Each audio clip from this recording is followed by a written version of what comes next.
In my recent trip to Paris, I had the opportunity to visit some really popular museums, including the Palace of Versailles and the Louvre. Both are filled with artifacts about classical European culture and highlight different aspects of their society, such as religion, politics, family structure, and especially the life of the rich royals and aristocrats. One thing that really stood out to me in particular about some of the exhibits I saw was their definition of beauty, how they defined it, how they presented it, what it looked like to them, and essentially what they consider to be an idealized, beautiful woman. This one picture in particular shows an early depiction from Italy of an idealized, beautiful woman. Blonde hair, thin lips, narrow nose, pale skin, etc. And we see this image repeated throughout various European societies, right? Fair-skinned, thin-lipped, thin-nosed woman with, very angular features, really representing the pinnacle of European beauty. And one thing that was strikingly clear within all of these exhibits and all of these cultural examples was a simple fact that Black women aren't meant to be the standard. Black women are not meant to be the standard of beauty in a Western society, or really any society that is ran by Europeans or white folks, like in America. Now, the reason for this is quite simple. For example, America, right? America wasn't set up by Black people. It was set up by white folks. So naturally, white people created a system that is tailored towards them and their descendants and their tendencies, right? So a part of that system they set up ensured that their own women, aka white women, represented the standard of beauty wherever they have dominance. It's a survival mechanism, y'all. So if you want your own people to survive, you will put systems in place to ensure they continue to exist. So this is why whenever Black women complain about colorism, featureism, or texturism, especially in a white society, they really shouldn't be surprised. It's like, well, yeah, like this is what you can expect being a minority in a predominantly white society. Because the reality is, if Black women were to become the standard of beauty in a predominantly white society, that would literally undermine whiteness. And even if Black women weren't to become the standard, but they were to come, let's say, equivalent, right, to the beauty of white women in a white society, that would still literally undermine whiteness. And let me explain why. For example, historically, pretty women have more access to power, control, and influence. And this is true across the board, right? Now, that's not to say that just because somebody is royal, that means that they're beautiful. That was not always the case, but it was easier for an attractive woman to move up in the ranks. That was true then, and it's true now.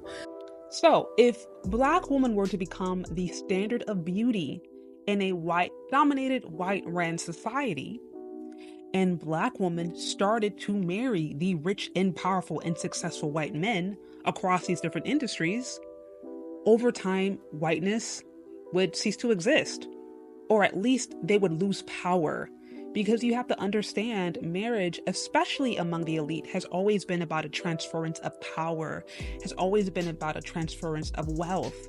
This is how it was established, especially, early on in America. And so this is why when you start getting into the upper echelons of society, you start getting into high society, you start to see people be more race loyal, especially in the white society.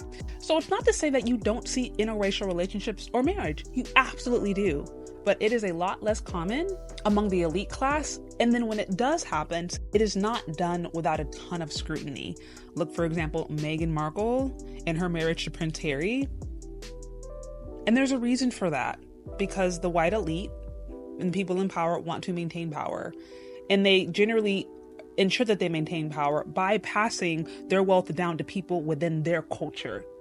So I want people to understand that. I know that these conversations about colorism, featureism, texturism, not fitting in, beauty standards, whatever, they're all connected to a larger system that is essentially about maintaining the power structure as it is. And so my point is, it's not that Black women aren't beautiful. It's not that there is not a place for them, but it's important to understand how the society functions and to not be surprised or overwhelmed or even take it personal when you don't fit into a society that was not ever really created with you in mind. In some ways, it's been a mechanism. In some ways, it's been a survival mechanism for white people to remain white, right? And to essentially maintain their power base, especially in America or just in European societies in general. And the only way for this to change is for America itself to become more multicultural and more accepting. And we know some people are pushing for this, right? So this is why we are seeing media promote interracial marriages and, movies and novels. And a lot of times now it's super common to see people in interracial marriages or maybe even intersex, relationships. Like, we are seeing more of a push for diversity, multiculturalism. We're seeing that, right? But those who have a more traditionalist approach to American society and essentially want America to be what it was initially established to be are resistant to that. They're saying, we don't want multiculturalism. We don't want any of these modern ways. We don't want these modern relationships. We want America to be what it was originally intended to be, which was white. And so we're seeing that tension, right? And this is why you also are seeing a resurgence of white supremacy and also a stronger stance against immigration. As the white population declines, it spells danger for those who still want to maintain white control, right? Now, some of you will say, look, well, Black folks built this country. And we absolutely did. Like, I don't deny that. We absolutely built this country and we did a lot of innovation that we to this day are not given credit for. But the thing about it is the one who builds the home never gets the credit. It's usually the owner of the home that gets the credit. So it's the same thing in America, right? Black folks absolutely built a large portion of it. But how much of it do we own today? Because unless we continue to own the things that we built, then we don't really get the credit for it. And so that's how this thing works. So really the only way for this to change, again, is for America to become more multicultural and more accepting. And not in demographics, but in the ruling class. That means those who are in charge or running the industries becoming more multicultural. That means those who are in charge of the banking industry, those who are over real estate, those who are over the food and administration, those who are over the health, those who are in charge of printing the dollars. Like, if those industries that are being ran were ran by a multicultural ruling elite, then things actually might change. And honestly, even if that did happen, that's not to say it would be perfect. But my point is, if the ruling class was not completely homogenous, some things might change. But at the same time, it would probably open up another set of issues. My bigger point is, Black women should not be surprised if they continue to run into the message that they are lesser than, that they are not beautiful, if they feel like they don't fit in certain systems or certain settings. Just because they're Black, they really can't be surprised. Because when we remember why this country was set up, who was set up for, its original intention, we understand that ethos is still in existence even today. So don't be alarmed. But it's also important to understand, like, God makes no mistakes. Just because a man or a particular society that you're in or a place you're in doesn't accept you, does not mean that there's something wrong with you. Right? And I think it's really important, especially as Black people, as a Black woman, to get a solid understanding of not who you are, understanding your history. Slavery was but one moment of the Black experience, but there is a vast history. There is a vast history of Black women that goes back thousands of years, of tons of Black civilizations, tons of things that we have to take pride in and to be proud of. And after all, we are the original woman, right? We already know, like, civilization started in Africa. Like, that's just not debatable. Having this understanding of who you are culturally, understanding that your culture does not begin on the plantation. Like, there's a history that goes far beyond that. Also, a healthy spiritual identity is the foundation of who you are. When you know who God created you to be and are connected to that greater purpose, then what people say or don't say about you, it just doesn't hit you the same way. Like, you don't need the attention of people who never intended to accept you. You don't need white acceptance. You don't need different people to try to like you on Instagram or whatever. God's approval really is enough. And seek that above all else.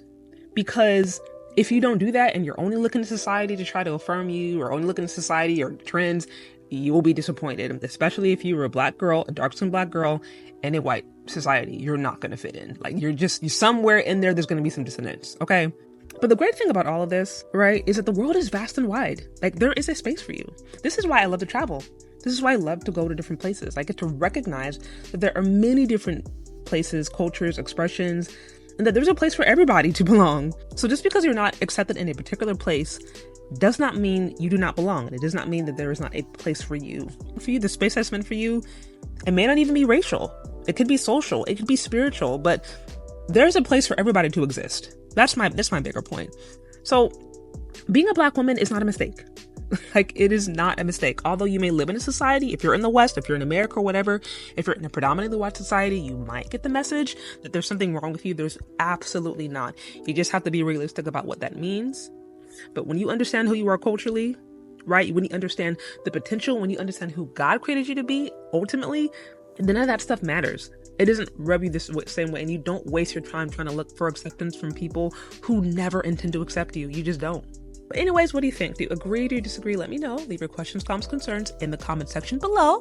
Thank you so much for listening if you've gotten this far, and we'll talk later. Bye.